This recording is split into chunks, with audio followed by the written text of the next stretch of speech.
Hi there. Today is 24th of May. I'm reading a book called Disease Prevention and Treatment. And then this is the first section called acetaminophen poisoning or analgesic toxicity. Most people have the notion that over-the-counter or OTC medications, in particular non-narcotic analgesic drugs or painkillers, must be completely safe, or else they would require a prescription.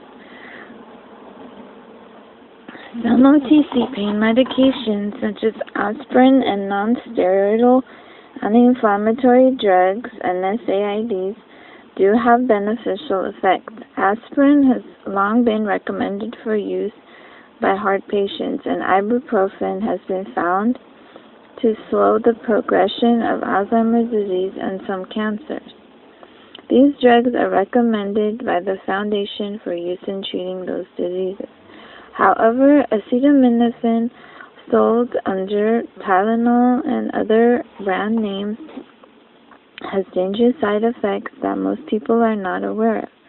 Many people either use this class of drug chronically or take higher than recommended doses, not realizing that they're causing liver and kidney damage. The long-term use of acetaminophen medications can cause other problems as well. What is acetaminophen? Acetaminophen is one of the more potentially dangerous analgesic drugs. An intentional overdose can be fatal, and chronic use may cause liver and kidney damage. When a person takes acetaminophen, it is metabolized by a number of metabolic systems in the liver, including one called the P450 system. This results in an intermediate byproduct or metabolite that is very reactive and can kill liver cells. This intermediate metabolite is normally converted to a harmless final metabolite by an antioxidant in the liver called glutathione. Glutathione.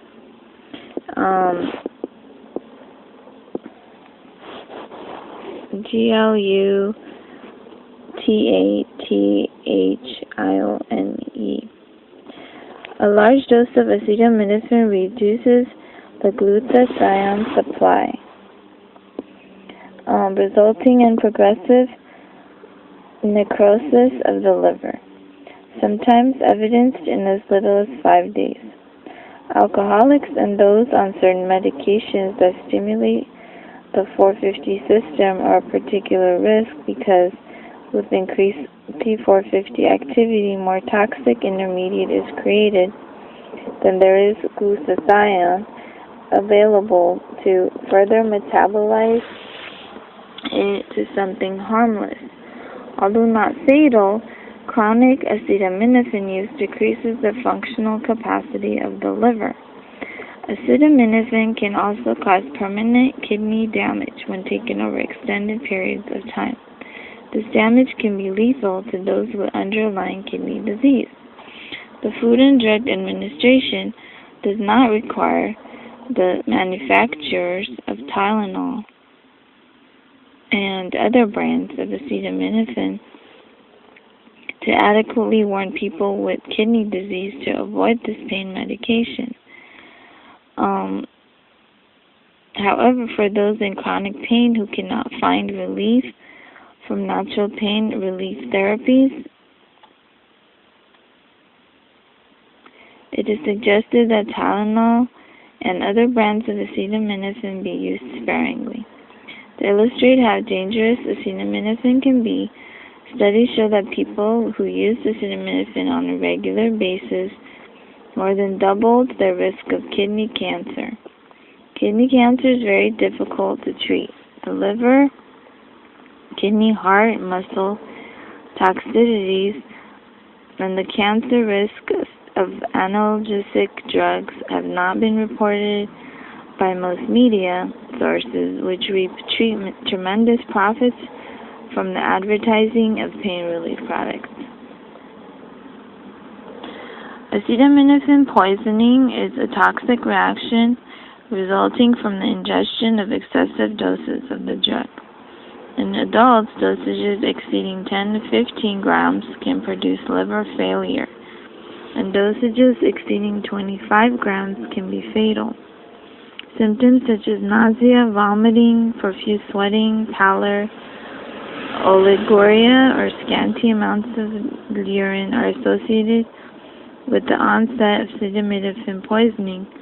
Jaundice and pain in the upper abdomen, hypoglycemia, encephalopathy, and normal functions of brain tissue, kidney failure may become apparent as drug toxicity increases. Headache and analgesic rebound. One of the most common reasons for chronic analgesic use is for the treatment of headaches. Many patients suffer from chronic headaches for years, some conditions lasting over 10 years in duration. These patients have seen numerous physicians, including neurologists, pain specialists, have received countless studies, including MRI, CTs of the brain. They have also had several diagnoses over the course of their treatment. A large portion of these patients suffered from a condition that has been described in the literature as analgesic rebound. Simply stated, the problem began when the patients first experienced a few headaches in succession and began taking analgesic medication. They quickly increased the dose and found that they could not survive without the medications. However, the medications failed to totally relieve their headaches. The treatment from the doctor's perspective is simple. Stop taking all pain medications. The cause of the headaches is a rebound effect from the cessation of large doses of analgesic medications. The patients can get through several weeks of total cessation of the use of all analgesic medications. The headaches will cease. Needless to say, it is not surprising how difficult it is to convince them of this. Headache sufferers may attempt various types of treatment to help break the cycle, including acupuncture, orthomolecular dosages of intravenous vitamin C, intravenous dimethylsulfoxide, DMSO, and short-time low-dose corticosteroid administration. Ultimately, may be the cessation of all analgesic drug use that finally ends the headache. However, to help deal with the pain during the 2-week treatment period, the administration of intravenous DMSO or short-term corticosteroid has been most helpful.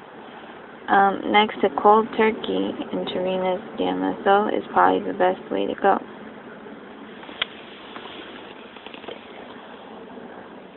Some people alternate other types of OTC pain relieving drugs such as aspirin, Advil, and naproxen to avoid using acetaminophen on a daily basis. Alternating their usage may help to reduce the toxicity. A person attempts to commit suicide by taking an entire bottle of acetaminophen. The emergency room doctor will administer an antioxidant drug called Mucosal. Administered in time, Mucosal can save the patient's life by inhibiting free radical damage to the liver caused by acetaminophen-induced depletion of hepatic glutathione. The active ingredient in Mucosal is the nutrient N-acetylcysteine, NAC. NAC suppresses the toxic free radicals generated by ingested acetaminophen. If you have to take acetaminophen, we suggest you take 600 milligrams of the amino acid N-acetylcysteine, or L-cysteine, and at least 1 gram of vitamin C with each dose of acetaminophen.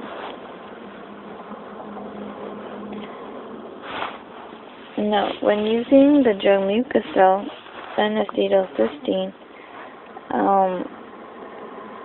to treat acute liver failure from acetaminophen overdose, it is crucial that the drug be administered immediately and that it be continued for at least 36 hours in all cases.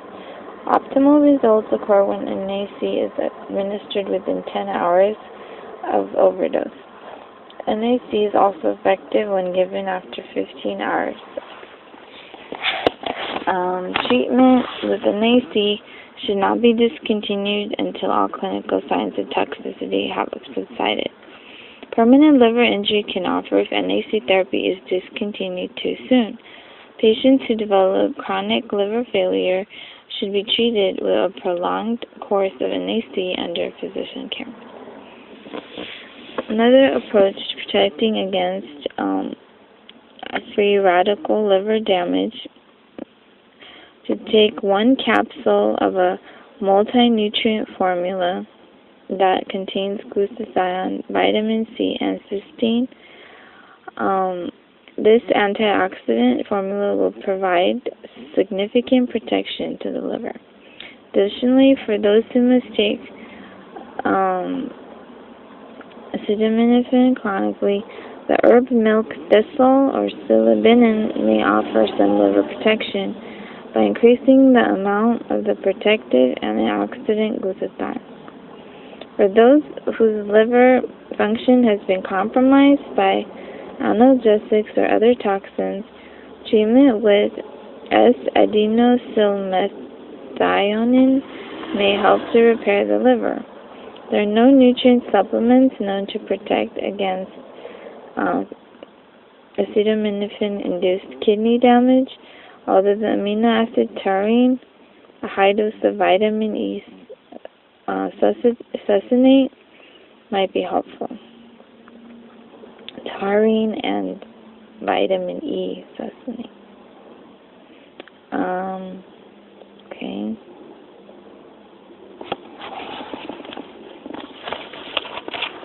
Polyenolphosphatidylcholine.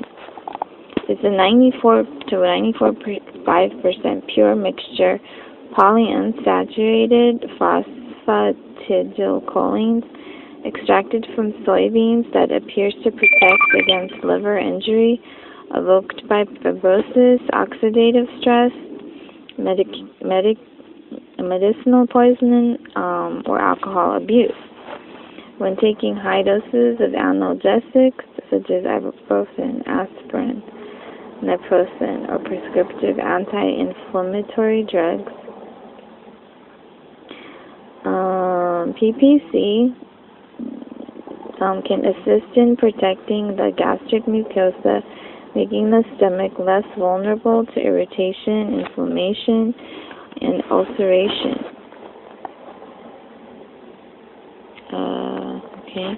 Research confirms that psilocybin milk thistle, when complexed with phosphatidylcholine at a dosage of 400 milligrams per kilogram, was protective against acetaminophen hepatotoxicity. The expected increase in liver enzymes often observed during liver trauma was not as extreme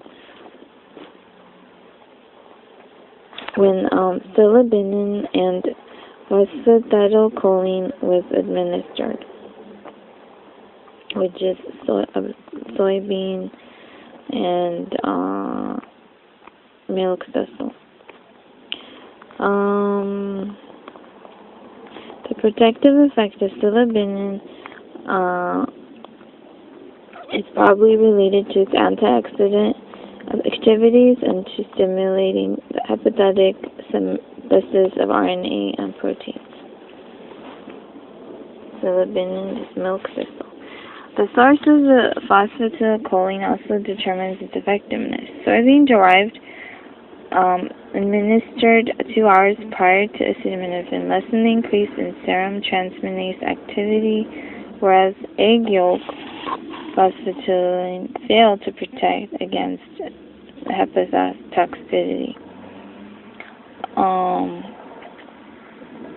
So soybean, not egg yolk. Phosphatidylcholine has a history of not only making liver protective, but also being able to enhance the bioavailability of various nutrients and herbs, such as milk thistle. The following research corroborates this finding. Chemically intoxicated mice were protected from liver damage when treated with liposomes and vitamin E acetate. PPC, liposomes, and vitamin E acetate. Liver protection was not evidenced when phosphatidylcholine or PPC was removed from the complex, so suggesting that vitamin E and liposomes lost effectiveness without PPC. Vitamin E is, however, thought to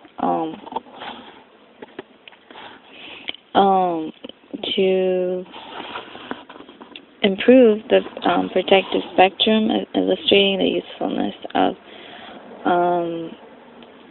PPC in enhancing the delivery and utilization of beneficial nutrients.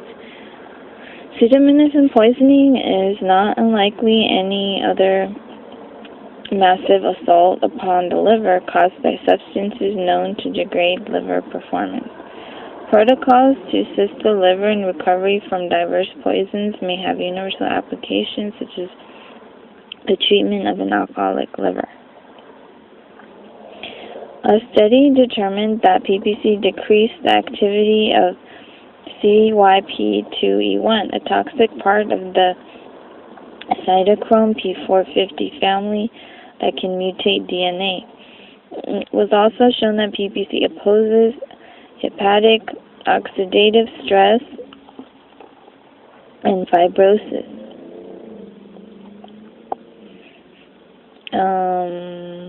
Fibrosis is a state of proliferation of fibrous connective tissue that forms a scar tissue, replaces normal tissue lost through injury or infection. The fibrous connective tissue spreads over or replaces normal organ tissue. Because of the benefits described with PPC usage, it is now being tested clinically for prevention and treatment of liver disease in the alcoholic. So PPC opposes hepatic oxidative stress and fibrosis.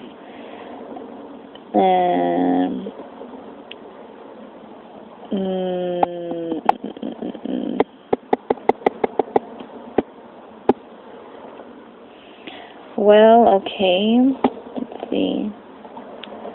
So, PPC opposes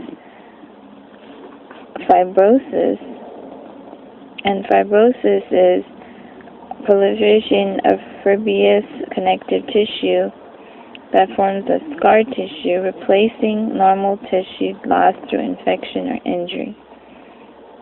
Fibrosis.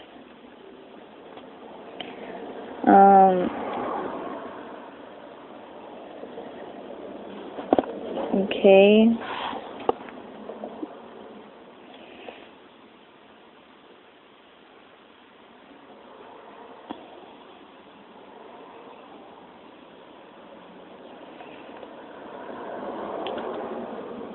Okay, why does PPC oppose fibrosis?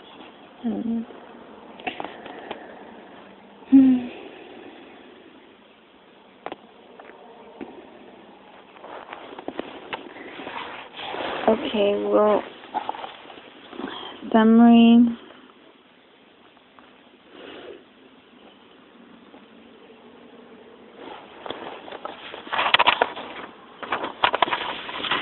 Okay, it says, so it says, blah, blah, blah. Support organs susceptible to damage by acetaminophen either through prolonged usage or alcohol-acetaminophen interactions. Acetaminophen can cause problems. It's long-term. Liver, kidney damage, and gastrointestinal bleeding. Those who drink excessive alcohol are at risk, should not take Tylenol or any product containing acetaminophen at all. Those who must chronically take it should take vitamin C, NaC, L-cysteine, taurine, vitamin E succinate, and milk thistle extract. Those who develop liver damage should consider taking SAM. Okay. SAM is S-adenosylmethionine. Adenosylmethionine.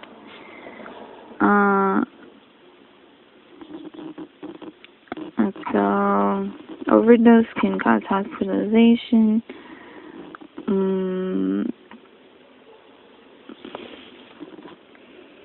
And they cure it with mucosal. The active ingredient is N-acetylcysteine. Suppresses the toxic free radicals generated by acetaminophen.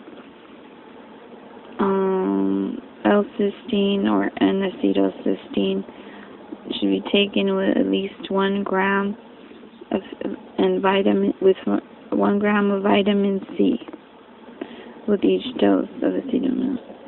Use at least 3 times more vitamin C than L-cysteine or N-acetylcysteine. So acetaminophen-induced free radical liver damage may be treated by taking multi-nutrient formula that contains glutathione, vitamin C, cysteine with each dose. This antioxidant formula will provide significant protection to the liver. They can be taken as supplements for chronic use of acetaminophen, milk thistle, or silibin extract 2 to 3 times daily. May increase the amount of protective antioxidant glutathione. Let's see, S-adenosylmethionine for prevention and reversal of liver damage. 1,200 milligrams a day. Dosages above 400 can cause dry mouth, gastric problems, restlessness.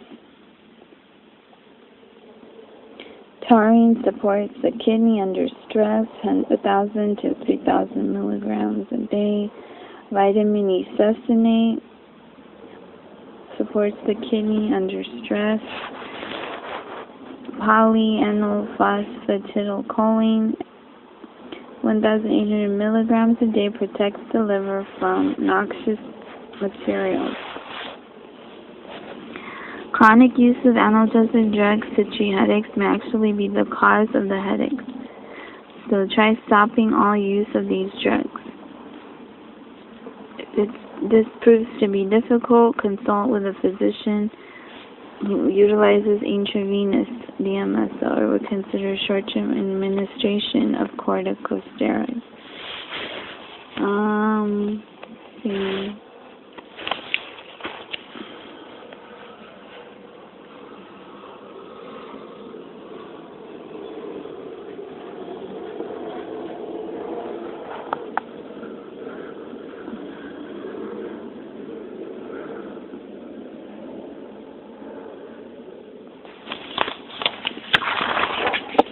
And then it says, for more info, call 800-532-3688.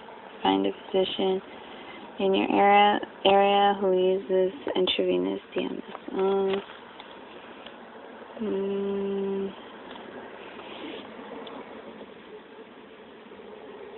Product availability.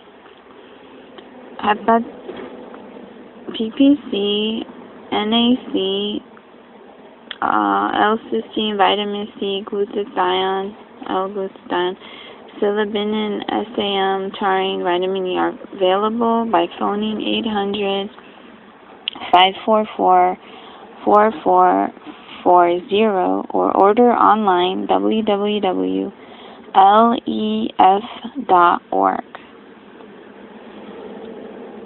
Okay, or lef.org for all these products mentioned. So that is it for now, you guys. Thank you guys. Hope it was helpful, and try to not overdose on any kind of medications, even if there's no sufficient warning labels, because often for advertising reasons and marketing reasons, the intensity of the effects of a lot of these drugs are not noted and are not emphasized on the packaging. So you must understand that there can be a lot of damage caused by these and by the products. Even if they seem harmless or they're over the counter, don't wait to find out by overusage, that it's causing your body damage, your liver and kidneys. And so be careful and only take it when absolutely necessary. And try to rely more on natural courses to get through the pain, or don't just rely on medications and over-the-counter medications. And try to take more natural routes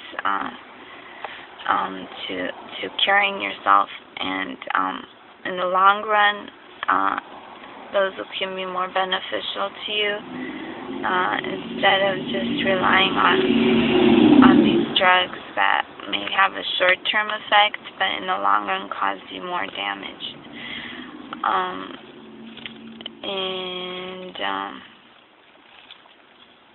If taken excessively, and the excessively limit might be passed sooner than you actually think. So don't just think that you can take a lot, that then it's going to be excessive. No, even these limits can be reached even before you think, and you don't want to harm yourself in these ways. So see you guys later. My page is facebook.com/YosAllPlay, YOSALLPLAY. If you have kind of questions, let me know. I have a bachelor's degree in molecular and cell biology from UC Berkeley, so I'm a little bit familiar with this topics, but it's difficult to understand for everyone because every drug is different and has different dosages, so if you're not very familiar with something, you have to be extremely careful. So otherwise you will cause a lot of injuries. So see you guys later. Good luck. Try to be healthy. So bye.